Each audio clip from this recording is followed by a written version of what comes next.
السلام علیکم، ست شری اکال۔ میں ہرمیت سنگھ ہوں۔ فیصل ٹاؤن اسکیم جو ہے یعنی ٹاؤن کے جو مالک ہیں اس نے خود اعتراف کر لیا کہ وہ غیر قانونی اسکیم چلا رہے ہیں، جبکہ اداروں کے نوٹسز کے باوجود ایکشن نہ ہونے پر سوالات اٹھ رہے ہیں۔ وہی کچھ نئے کرداروں کے نام سامنے آئے ہیں جو اس اسکیم میں حصہ دار ہیں۔ فیصل ٹاؤن 2 اسکینڈل دراصل پاکستان میں ہاؤسنگ مافیا، سیاسی سرپرستی، بیوروکریسی کی خاموشی، شراکت داری اور احتسابی اداروں کی کمزوری کا ایک جامع کیس اسٹڈی بن چکا ہے، جس میں زمینوں کی بندر بانٹ، غیر قانونی فائلوں کی فروخت، NOC کے بغیر تشہیر، اربوں روپے کے مشکوک سرمایہ کاری اور طاقتور سیاسی کرداروں کی مبینہ شمولیت ایک ہی زنجیر کی کڑیاں نظر آتی ہیں۔ یہ معاملہ محض ایک ہاؤسنگ اسکیم تک محدود نہیں ہے، بلکہ اس نے پنجاب حکومت، راولپنڈی ڈیولپمنٹ اتھارٹی، نیب، ضلعی انتظامیہ اور طاقتور سیاسی حلقوں کے کردار پر سنگین سوالات کھڑے کر دیے ہیں۔ دوستو، فیصل ٹاؤن انتظامیہ کے خلاف درج ہونے والی FIR اور اس کے فوراً بعد DG راولپنڈی ڈیولپمنٹ اتھارٹی کی تبدیلی اس پورے معاملے کی پہلی مشکوک کڑی سمجھی جاتی ہے۔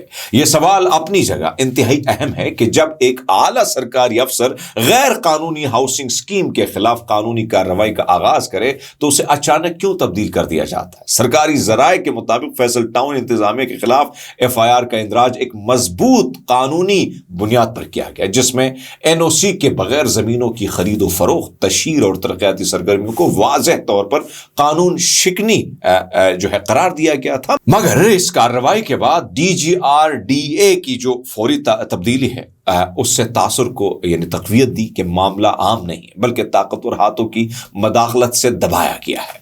نیب کی جانب سے نوٹس جاری ہونے اور FIR کے اندراج کے باوجود پنجاب حکومت کا غیر قانونی ہاؤسنگ اسکیم کے خلاف عملی کارروائی سے گریز کرنا بھی کئی سوالات کو جنم دیتا ہے۔ اگر ایک اسکیم کے خلاف واضح شواہد، قانونی نوٹسز اور پولیس مقدمہ موجود ہو تو صوبائی حکومت کا فرض بنتا ہے کہ وہ فوری طور پر تشہیر، فائلوں کی فروخت اور ترقیاتی سرگرمیوں کو روک کر عوام کو ممکنہ مالی نقصانات سے بچائے۔ مگر اس کے برعکس فیصل ٹاؤن 2 کی تشہیری مہم بدستور جاری، فائلوں کی فروخت بھی نہ کی اور ترقیاتی کام بھی پوری رفتار سے چل رہا ہے، جس سے یہ تاثر مضبوط ہوا کہ کہیں نہ کہیں اعلیٰ سطح پر سیاسی سرپرستی موجود ہے۔ اس طرح نیب کا کردار بھی انتہائی تشویشناک نظر آتا ہے۔ نیب نے اٹک انتظامیہ کو غیر قانونی ہاؤسنگ اسکیم کے حوالے سے نوٹس جاری کیے، مگر اس کے بعد مکمل خاموشی اختیار کر لی ہے۔ نہ تو کوئی عملی کارروائی سامنے آئی ہے، نہ ہی عوام کو اس کیس کی پیش رفت سے آگاہ کیا گیا ہے۔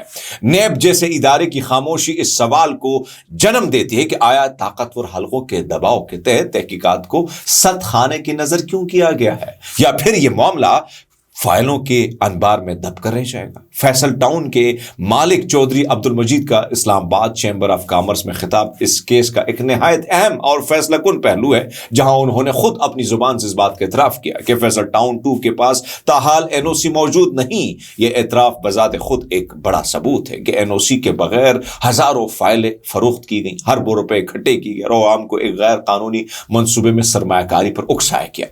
حیران کن بات یہ ہے کہ اس اعتراف کے باوجود نہ نیب نے کوئی فوری کارروائی کی اور نہ ہی صوبائی حکومت نے اسکیم کو سیل کرنے یا اس کی تشہیر روکنے کا حکم دیا۔ FIR کے اندراج کی وجہ بھی آج عوام کے سامنے واضح طور پر نہیں لا جا سکی ہے۔ دوستو، اگر FIR بے بنیاد تھی تو اسے ختم کیوں نہیں کیا گیا، اور اگر وہ درست تھی تو کارروائی کو منطقی انجام تک کیوں نہیں پہنچایا گیا؟ یہی ابہام اس پورے کیس کو مزید مشکوک بنا دیتا ہے۔ NOC کے بغیر 53,682 فائلوں کی فروخت ایک ناقابل تردید حقیقت ہے، جس کا مطلب یہ ہے کہ عوام سے اربوں روپے بغیر کسی قانونی تحفظ کے وصول کیے گئے۔ قانون کے مطابق NOC کے بغیر نہ تشہیر ہو سکی، نہ خرید و فروخت اور نہ ہی ترقیاتی سرگرمیوں کی اجازت دی جا سکی، کیونکہ یہ سب عوام کے ساتھ دھوکہ اور مالی فراڈ کے زمرے میں آتا ہے۔ یہ سوال بھی اپنی جگہ نہایت اہم ہے کہ فیصل ٹاؤن 2 کی تشہیری مہم اور ترقیاتی کام آخر کس کی آشیرواد سے جاری؟ بڑے بڑے جو بیل بورڈز ہیں، ٹی وی اشتہارات، سوشل میڈیا کی بھرپور مہم اور سائٹ پر تیز رفتار تعمیراتی سرگرمی اس بات کا ثبوت ہے کہ منصوبہ کو مکمل حکومت تحفظ حاصل ہے۔ اگر انتظامیہ واقعی قانون پر عمل درآمد چاہتی ہے تو ایک دن میں تمام سرگرمیاں جو ہے رک سکتی ہیں، مگر ایسا نہ ہونا ہونا واضح کرتا ہے کہ معاملہ صرف کاروباری نہیں بلکہ سیاسی بھی ہے۔ اس کیس کا ایک اور نہایت سنگین پہلو فیصل ٹاؤن 2 کی کمائی سے امریکہ میں 4 اسٹار ہوٹل خریدنے کا انکشاف ہے۔ ذرائع کے مطابق اس ہاؤسنگ اسکیم سے حاصل ہونے والی سرمایہ جو ہے وہ ایک بڑا حصہ بیرون ملک منتقل کیا گیا، جہاں اسے قیمتی جائیداد اور ہوٹل خریدے گئے۔ اگر یہ الزامات درست ثابت ہوتے ہیں تو یہ منی لانڈرنگ، غیر قانونی سرمایہ منتقلی اور قومی دولت کے باہر جانے کا ایک بڑا اسکینڈل بن سکتا ہے، جس پر نیب اور ایف آئی دونوں کی فوری اور شفاف تحقیقات ناگزیر ہیں۔ یعنی منافقت دیکھیے کہ اوورسیز پاکستانیوں کو سبز باغ دکھا کر کہتے ہیں کہ پاکستان میں انویسٹ کریں، جبکہ اپنے اثاثے بیرون ملک منتقل کر رہے ہیں۔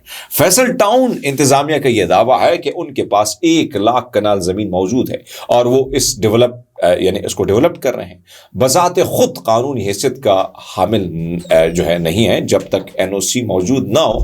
پنجاب جو ہے ان کے قانون کے مطابق کسی بھی ہاؤسنگ اسکیم کے لیے نہ صرف زمین کی ملکیت بلکہ ضلعی پلاننگ کمیٹی، ڈیولپمنٹ اتھارٹی اور دیگر متعلقہ اداروں کی منظوری لازمی ہوتی ہے۔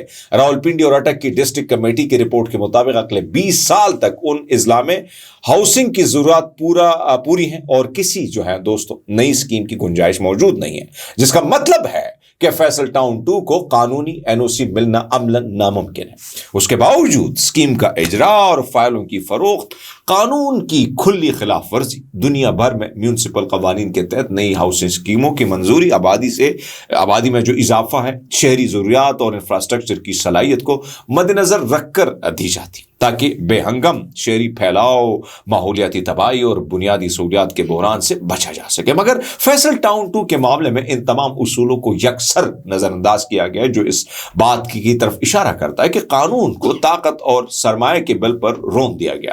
اس پورے اسکینڈل میں ایک اور انکشاف فرح شہزادی کے کردار سے متعلق ہے، جنہیں فرح گوگی کہا جاتا ہے، جو پی ٹی آئی دور حکومت میں ایک متنازع کردار کے طور پر ابھری۔ ذرائع کے مطابق یہ خاتون بھی فیصل ٹاؤن 2 میں حصہ دار نکلی ہیں، جبکہ اس کے شوہر چودھری احسن جمیل گجر کا کزن شاہد محمود چودھری اس اسکیم کے لیے سب سے بڑا لینڈ سپلائر ثابت ہوا۔ مزید یہ کہ شاہد محمود چودھری کو ترقیاتی کاموں کے بڑے بڑے ٹھیکے دے کر فرح شہزادی کی مبینہ بلیک منی وائٹ کیے جانے کے شواہد بھی سامنے آئے۔ اس طریقہ کار کے تحت زمین کی خرید، تعمیراتی کانٹریکٹس اور دیگر منصوبوں کے ذریعے مشکوک سرمایہ کو قانونی شکل دی گئی۔ مجموعی طور پر فیصل ٹاؤن 2 کا معاملہ پاکستان میں ہاؤسنگ مافیا، سیاسی سرپرستی اور احتسابی نظام کی ناکامی کی ایک مکمل تصویر پیش کرتا ہے۔ ایک طرف عوام کی زندگی بھر کی جمع پونجی کو ایک غیر قانونی منصوبے میں جھونکا دینا، دوسری جانب طاقتور کرداروں نے قانون کو رونتے ہوئے اربوں روپے کمائے اور بیرونی ملک منتقل کیے۔